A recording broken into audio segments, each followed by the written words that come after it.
What would be more terrifying than a brainwashed Wolverine? Answer: not just any brainwashed Wolverine, a brainwashed Wolverine who went through the brainwashing program that is the Winter Soldier program. Now that we have that idea, and ta-da, we have Ultimate Wolverine right here in the Ultimate Verse. For my fellow comic book nerds, this is Universe 6160. And if a brainwashed Winter Soldier Wolverine wasn't terrifying enough, this verse, the Maker is in this verse, aka evil, and I mean very evil variant of Reed Richards, aka Mr. Fantastic, aka traditionally one of the smartest men alive in Marvel Comics. How did he even get back home? Last I heard about this guy, I mean, I haven't been reading a whole lot of comics lately, but last I saw, he wasn't even back in his original verse, aka the Ultimate Verse. I gotta go through a recap. We'll save the recap for later. Just know, very long, very complicated story, because there's one that actually took place before the beginning of the Ultimate Wolverine comic line, so long story short, the Maker wasn't here, then he did get here, and now because of him, all this political shenanigans are going on, and a war happening over in Russia. And at some point, Wolverine ended up getting captured, brainwashed, and became the Winter Soldier. Very, very short, condensed recap now out of the way. This is the beginning of the comic line, and we see Winter Soldier Wolverine sitting on this plane, and they've got these two soldiers over here gossiping, just whispering to themselves. Well, no, actually, they weren't even whispering. They were talking out loud, and they're like, I've heard so many horror stories about this guy, and he's sitting less than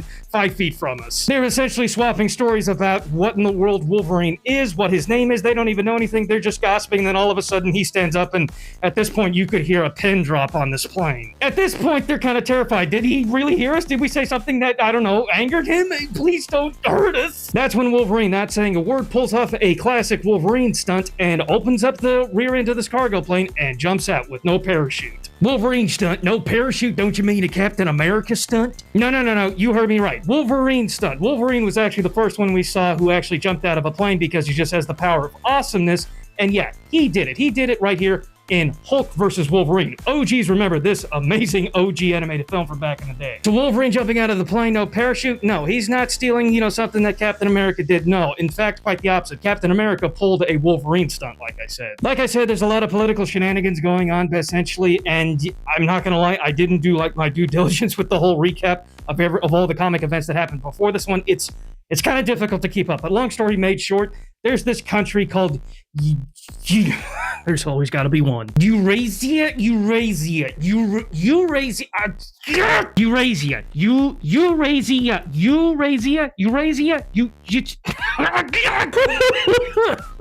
Random country really close to Russia, if not like on the border of Russia. And I think there's either a civil war happening in Eurasia or otherwise Eurasia is at war with Russia. It's one or the other. Again, I didn't do my due diligence just yet. Anyway, it's a peaceful night in Eurasia, and then all of a sudden it's not, because coming down onto this enemy base is basically the worst type of weapon you can imagine. That being someone, not something, but someone that can be express air delivered right down onto your doorstep and then get right up onto his feet, and then lo and behold, the unaliving begins. And it begins with Wolverine's shadow being cast as he does what he does best. If I saw this, I'm gone. Now, while Wolverine is doing what he does, we finally get a little bit of a flashback on just exactly how and why he got brainwashed, and more importantly, who the bad guys are. And the bad guys in the Ultimate Verse, in this specific region, are actually, people we thought were good guys, allies. Now, originally in this verse, Wolverine was a member of the opposition fighting the bad guys. And apparently the bad guys were actually stationed in Eurasia, but that's a little confusing because I thought Colossus and his sister Magic were taking control of Russia, and they were bad guys in this. They are, but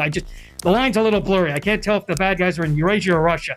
Again, I need a recap. I'm going to have to go through a recap video on this. Now, again, Colossus and Magic, not good people in this verse. Colossus and Magic, his sister, they control pretty much all of Russia, and, well, they're also in charge whenever it comes to Directive X. Directive X being basically a combination of the Weapon X program and the Winter Soldier program. Also with them is Omega Red, another classic X-Men, classic villain who's always been a villain no matter what, and Doctor, whose name I don't even remember right now, but she's also basically in charge of everything that we see happen to Wolverine and his brainwashing and so much more. During the flashback, during a little bit of a banter, it's revealed that they can't really just use science alone in order to brainwash Wolverine, because his healing factor helps repair anything and everything and any type of influence over his brain. So basically Colossus is like, okay, we can't control him, well, unalive him. Well, they're like, wait, we've got one more option.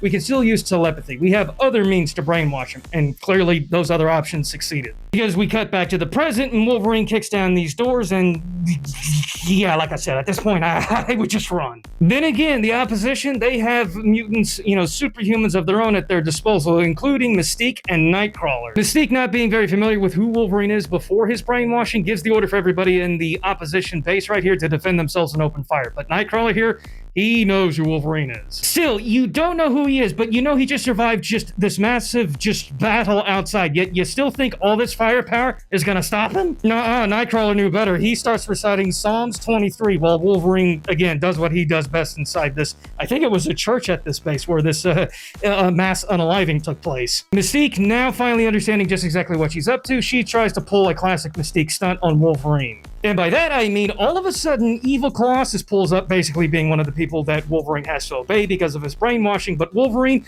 he uses his animal keen senses and realizes this is not his boss. This is not Colossus. This, obviously not being Colossus, this was actually Mystique. And I can't show it here on TikTok, but unfortunately, Wolverine does succeed in eliminating Mystique. Next up on the proverbial chopping block is Nightcrawler. A very brief flashback before that fight, we do notice that the whole entire Directive X also did in fact give Wolverine his infamous adamantium shine job on his bones. Nightcrawler does try to get through to Wolverine before this fight kicks off, but he's not hearing any of it. Thankfully, Nightcrawler, he could have run away from this fight, but instead he chose to stand his ground and fight. Which, let me be very perfectly clear here. If someone recites a very brief, very quick prayer before ultimately people start to throw down, you probably gonna get your ass whooped. Oh god, I can't wait for Nightcrawler to come to Marvel Rivals. Unfortunately for Nightcrawler, Wolverine is once again able to use his animal keen senses and is able to pick up the very subtle shifts in the air when Nightcrawler performs his teleportation and the density of the brimstone smoke appears. Using and detecting those subtle shifts in the air,